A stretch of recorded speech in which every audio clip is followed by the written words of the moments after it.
Hello students, हम लोगों ने लास्ट लेक्चर पर बाउंड्स और इंटरवल को पढ़ा था और बाउंड्स और इंटरवल में हम लोगों ने 5 ही क्वेश्चन डिस्कस किया था। एक्चुअली थोड़ा वीडियो छोटा बन गया था कुछ टेक्निकल कारण से। आज हम बाउंड एंड इंटरवल का नेक्स्ट जो है हम लेक्चर शुरू कर रहे हैं, लेक्चर नंबर 2। तो हम लोगों ने 5 क्वेश्चन तक डिस्कस किया था लेक्चर नंबर 1 में, ठीक है। यहाँ तक हम लोगों ने डिस्कस कर लिया था और आप लोगों ने देखा था कि इस वाले क्वेश्चन में हम आई थिंक किसी को डिस्कस कर रहे थे। तो इस क्वेश्चन में आप देख पा रहे हैं कि -1 सबसे छोटी वैल्यू आई थी और इसके बाद आपकी सबसे बड़ी वैल्यू इस सेट में आई थी 1/2। 1 नहीं ना था इस सेट का, 1 तो अपनी सुविधा के लिए बस बनाया था। तो 1/2 जो है सबसे बड़ी वैल्यू यहाँ पे थी। तो आपका जो इसका इन्फीमम है वो -1 है और सुप्रीमम क्या है, +1 है। यहाँ तक हम लोगों ने जो है जो सुप्रीमम है वो हाफ है, ये तो +1 अपनी सुविधा के लिए बनाया था। तो आपका इन्फीमम क्या है, -1 है और सुप्रीमम क्या है, सुप्रीमम क्या है, हाफ है। यहाँ तक हम लोगों ने डील कर लिया था। अब आज के लेक्चर में हम इसके बाद आगे बढ़ते हैं। कह रहा है कि जो इन्फीमम और सुप्रीमम होगा इस सेट का वो क्या होगा। आपको इस सेट का क्या बताना है, इन्फीमम और सुप्रीमम। तो बिल्कुल वही काम करना है कि आप n की वैल्यू क्या करिए, 1 पहले रखिए। तो 1 रखेंगे तो आपका क्या बनेगा, 1 - 1/n बनेगा। इस टाइप का ऐसे बनेगा 1 पे। तो जब n की जगह 1 रख रहे हैं तो आपकी वैल्यू यहाँ भी 1 ही रहेगी। तो 1 - 1 क्या बन जाएगी, 0। मतलब आपका पहला टर्म क्या आ गया, 0 आ गया, ठीक है। फिर अगर आप वैल्यू 2 रखेंगे तो 1 + 1/2 होगा। तो 1 + 1/2 कितना हो जाएगा आपका, 3/2 होगा। फिर अगर आप वैल्यू 3 रखते हैं तो क्या बनेगा, जब 3 रखेंगे तो 1 - 1/3 होगा, है ना। आपका क्या हो जाएगा, 1 - 1/3। ये तो पक्का यही वाली लाइन बनेगी। तो अगर 1 - 1/3 होगा तो आपके पास वैल्यू क्या बन जाएगा, 2/3 बन जाएगा, ठीक है। तो आपको वैल्यू क्या मिल जाएगी, 2/3, इस टाइप की वैल्यू मिलेगी। फिर अगर आप यहाँ पे 4 रखते हैं तो 1 + 1/4 बनेगा। तो 1 + 1/4 क्या हो जाएगा आपका, 5/4 हो जाएगा। तो आपको इस तरह के टर्म लगातार मिलते हुए चले जाएंगे, ठीक है। आप यहाँ पर n की वैल्यू जब रखेंगे तो अब थोड़ा सा ऑब्जर्वेशन किया जाए क्या हो रहा है इसमें, ठीक है। देखा जाए कौन सबसे छोटा और सबसे बड़ा वैल्यू क्या क्या मिल सकता है। यहाँ 0 आपको दिख रहा है, यहाँ पे क्या है आपका 3/2 का मतलब लगभग 1.5 के आसपास है, ठीक है। अच्छा, यहाँ 2/3 का मतलब है, 2/3 का मतलब कितना है, लगभग 0.6 के आसपास है। और यहाँ पे वैल्यू 5/4 है। तो 5/4 का मतलब लगभग जो है 1 पॉइंट कितने के आसपास जा रहा है आपका, 5/4 अगर आपका है तो आपका हो जाएगा 1.2 के आसपास पहुंच रहा है, ठीक है। अच्छा, इसके 5/4 के बाद अगर आप कोई टर्म अगर लिखना चाहेंगे तो इसके बाद का जो टर्म आएगा वो क्या आएगा, 4/5 आएगा, ठीक है। अच्छा, 4/5 की वैल्यू क्या होगी, लगभग 0.8 होगा। तो आप देख रहे हैं इसमें 2 तरह की चीज़ें चल रही हैं। एक तो ये जो 3/2 जिसमें ऊपर का बड़ा नीचे का छोटा है, जैसे यहाँ वाला और यहाँ वाला, ये लगातार आपका जो है क्या हो रहा है, पहले 1.5 था, फिर 1.2 हो गया, लगातार घटता जा रहा है। और ये वाला जो टर्म है 0.6, फिर 0.8, फिर ऐसे लगातार बढ़ता जा रहा है। तो ऐसे लग रहा है जैसे ये वाला जो वैल्यू है 1.5 है, फिर 1.2 है। तो रियल लाइन पे देखा जाए तो पहले 1.5 था, फिर थोड़ा और घटा 1.2 होगा अगर ये 1 है तो, ठीक है। लगातार ये 1 की तरफ भाग रहा है। और ये वाली वैल्यू देखिए 0.6 है, 0.8 है, ये भी लग रहा है जैसे पहले 0.6 रहा होगा, फिर 0.8 रहा होगा, ये भी लगभग 1 की तरफ जा रहा है। कहने का मतलब ये दोनों वैल्यू जो है आपका 1 की तरफ जा रहे हैं। ये बात क्लियर है। अच्छा, सबसे बड़ी वैल्यू क्या मिल गई है, यही वाली मिली है 1.5 अर्थात 3/2 पक्का। और सबसे छोटी वैल्यू क्या मिली है आपको, 0 मिली है। तो 0 सबसे छोटी वैल्यू और 3/2 सबसे बड़ी वैल्यू है। ये बात क्लियर है। तो यही आपका इन्फीमम और सुप्रीमम हो जाएगा। इसके बारे में आप क्या कहेंगे, इसका इन्फीमम सुप्रीमम क्या होगा। अगर आप इसका इन्फीमम सुप्रीमम निकालते हैं 1 + 1/n का, तो आपकी वैल्यू कितनी आएगी आपका, अगर पहला टर्म n की वैल्यू 1 रखा जाए तो पहला टर्म 2 आएगा। अगर यहाँ पर वैल्यू 2 रखा जाए तो 1 + 1/2 कितना हो जाएगा, 3/2 आएगा। फिर इसके बाद नेक्स्ट टर्म अगर यहाँ पे आप 3 रखेंगे तो 1 + 1/3 अगर आप लिखेंगे तो आपकी वैल्यू कितनी हो जाएगी, आपकी वैल्यू हो जाएगी 4/3, ठीक है। ऐसे आपको वैल्यू लगातार मिलता हुआ चला जाएगा, ठीक है, डॉट डॉट सो ऑन। तो ज़रा सोचिए कि रियल लाइन पे आप कहाँ पहुँच रहे हैं। ये आपका जो वैल्यू 2 मिला है समथिंग, यहाँ पे मान लिया है 2 है। इसके बाद वैल्यू 3/2 है, मतलब ये 1.5 है, घट रहा है। फिर इसके बाद की वैल्यू कितनी है आपकी, 4/3 है। तो 4/3 का मतलब लगभग कितना है, ये लगभग है 1.3 के आसपास, ठीक है। अच्छा, लगातार ये भी घट रहा है। तो घटते हुए कहाँ जा रहा होगा, घटते हुए इधर बैक साइड में आ रहा है ना, 2 के बाद 1.5 हुआ, फिर 1.3 हुआ, तो लगातार ऐसे घटते हुए आ रहा है। कहाँ तक घटते हुए जाएगा, हम यन को लगातार बदलते जा रहे हैं। अगर यन को इनफाइनाइट अगर आप कर देंगे तो घटते घटते जब यहाँ इनफाइनाइट रखोगे तो क्या हो जाएगा, आपकी वैल्यू 1 की तरफ पहुँचेगी, तो आपका जो मिनिमम घटते हुए जाएगा किसकी तरफ जाएगा, 1 की तरफ जाएगा। तो आपका जो लोवेस्ट वैल्यू मिलेगा वो 1 मिलेगा और हाईएस्ट वैल्यू क्या मिलेगा, 2 मिलेगा। आपका यही ऑप्शन सही हो जाएगा। क्वेश्चन नंबर 8, आप यहाँ पर जो है क्वेश्चन नंबर 8 को देखिए। इस बार इसका जो है इन्फीमम सुप्रीमम क्या होगा, इसका ज़रा डिस्कशन किया जाए। इसमें भी बिल्कुल जब n की वैल्यू 1 रखेंगे तो आपकी पहली वैल्यू 0 आएगी। जब आप यहाँ पर n की वैल्यू 2 रखेंगे तो 1 में से 1/2 जाएगा, तो क्या बचेगा, आपका हाफ बचेगा। फिर इसके बाद अगर आप वैल्यू यहाँ पे 3 रखेंगे तो 1 - 1/3 होगा, तो आपका हो जाएगा कितना, 2/3। इस तरह से वैल्यू लगातार जा रही है। अब जरा देखो रियल लाइन पे क्या होने वाला है। ये आपका हो गया 0, ठीक है, सपोज कर लिया ये आपका क्या हो गया, 0 हो गया रियल लाइन पे। अच्छा, इसके बाद वैल्यू 1/2 है, तो 1/2 मतलब लगभग 0.5 के आसपास की वैल्यू यह है। अच्छा, इसके बाद 2/3 है तो लगभग 0.6 के आसपास की वैल्यू है, यही ना होगा, लगभग 0.6 के आसपास की वैल्यू।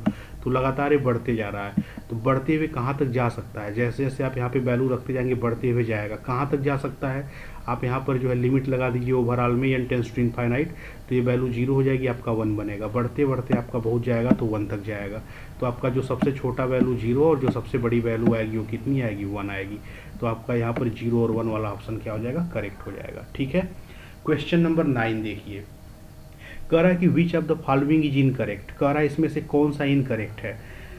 आप सभी लोगों ने पढ़ा होगा, अगर थ्योरेटिकल पेपर होता तो आज ये प्रूफ करने को आप लोगों के सामने आता, आप सभी लोग जानते हैं। इसमें से आप लोग पहचान रहे होंगे आंसर कौन सा है। The set of all natural number complete होता है, ठीक है। The set of all integer complete होता है। The set of all rational number complete होता है, गलत है। The set of real number complete होता है, ये तो सही है, ठीक है। तो यही वाला आपका इनकरेक्ट ऑप्शन मिल जाएगा।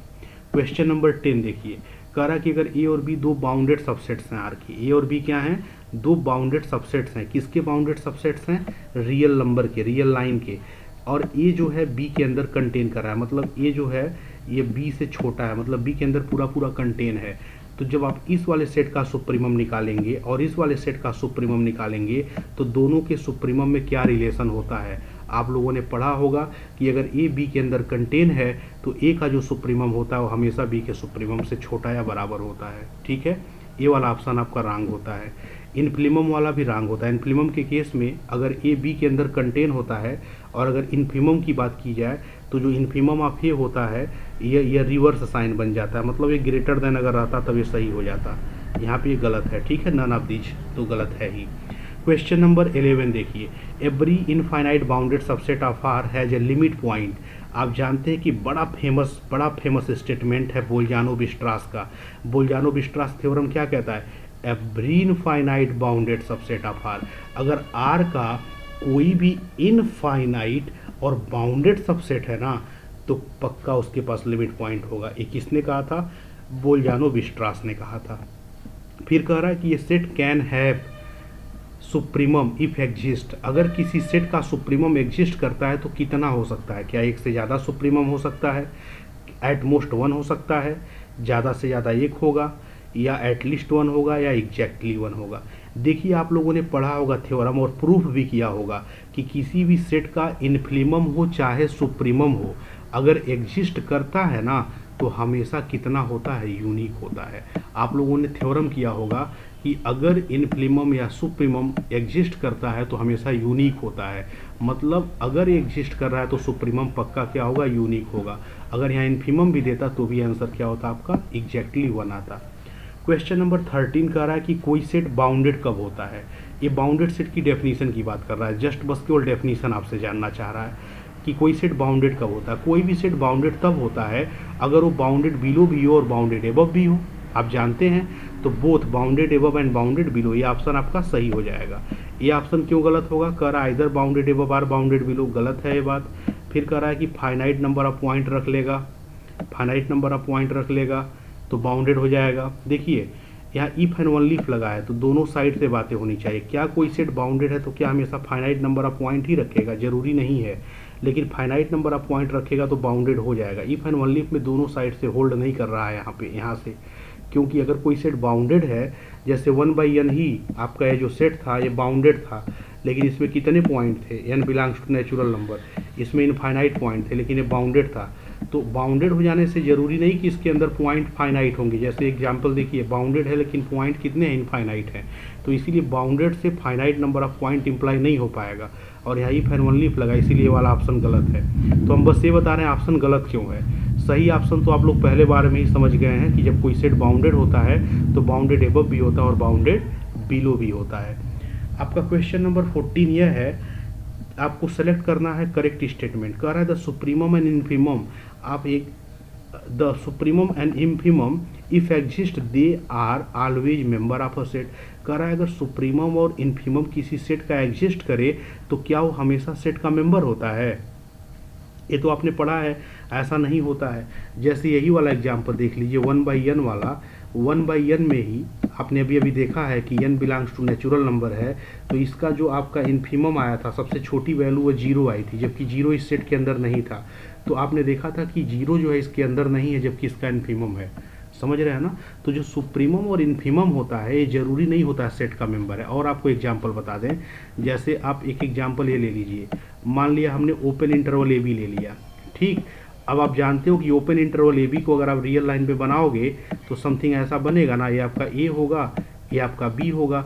अब देखिए हर एक इंटरवल अपने आप में एक सेट होता है, तो आपका एक सेट है, इस सेट में आपका जो अपर बाउंड है वो बी है और लोअर बाउंड क्या है, ए है। आप समझ पा रहे हैं बात। अच्छा, सुप्रीमम क्या है, बी है, इन्फीमम क्या है, ए है। तो इस पूरे सेट का सुप्रीमम बी है, जबकि ये बी सेट का मेंबर नहीं है क्योंकि ये ओपन इंटरवल है। यहाँ इन्फीमम ए है, सेट का मेंबर नहीं है क्योंकि ए यहाँ पर इन्फीमम है और सेट का मेंबर भी नहीं है। तो आप एग्जाम्पल देख पा रहे हैं कि जो सुप्रीमम और इन्फीमम होता है अगर एग्जिस्ट करे तो they are always member of a set कहना गलत है, क्योंकि वो सेट का मेंबर हो भी सकता है, नहीं भी हो सकता है। अच्छा, कब हो सकता है, जैसे मान लो हमने कोई एक छोटा सा सेट ले लिया 1 2 3, बस 3 नंबर का। इसमें बताइए सुप्रीमम कौन है, 3 है, इन्फीमम कौन है, 1 है। तो देखिए सेट का मेंबर है दोनों। तो कभी कभी हो भी सकता है और कभी कभी नहीं हो सकता है, लेकिन ये गारंटी के साथ कह रहा था कि हमेशा होगा, इसीलिए ये बात गलत हो गई है। दूसरा कह रहा है the supremum and infimum if exist they then they may are may not be a member of set. बिल्कुल सही, यह बात सही है। ये कह रहा है ये सेट अनबाउंडेड होता है, गलत है। इसका तो अपर बाउंड बी है, लोअर बाउंड है, तो अनबाउंडेड कैसे हो जाएगा। ये कह रहा है बाउंडेड एबव है लेकिन बाउंडेड बिलो नहीं है, ये भी गलत है। ये बी के साथ जो है आपका बाउंडेड एबव है और ए के साथ बाउंडेड बिलो है। ध्यान दीजिएगा, ओपन इंटरवल हो जाने से ऐसा नहीं है कि ये लोअर बाउंड बनने से मना कर देगा। ये भी यहाँ पर GLB है, ग्रेटेस्ट लोअर बाउंड यही है, ये है, ठीक है। तो यहाँ पर चाहे ओपन इंटरवल रहेगा चाहे क्लोज रहेगा, ये आपका GLB बनेगा और ये आपका क्या बनेगा, LUB, लिस्ट अपर बाउंड। तो ये भी आपका बाउंडेड है और ये भी बाउंडेड है। जितने इंटरवल होते हैं अगर दोनों का सिरा फाइनाइट नंबर है, भी फाइनाइट नंबर है, भी फाइनाइट नंबर है, तो हमेशा बाउंडेड होता है। अनबाउंडेड कोई इंटरवल तभी होता है जब इस ए और बी में से कोई एक इनफाइनाइट हो जाए या दोनों इनफाइनाइट हो जाए, तभी अनबाउंडेड होता है, अदरवाइज नहीं होता है। सो आज का लेक्चर हम यहीं पे समाप्त करते हैं। नेक्स्ट क्लास में हम लोग पढ़ेंगे सीक्वेंसेस के बारे में, सीक्वेंस पे और भी क्वेश्चन करेंगे, ठीक है। सो आप लोग इतना तब तक तैयार करिए, फिर हम लोग नेक्स्ट लेक्चर में मिलेंगे।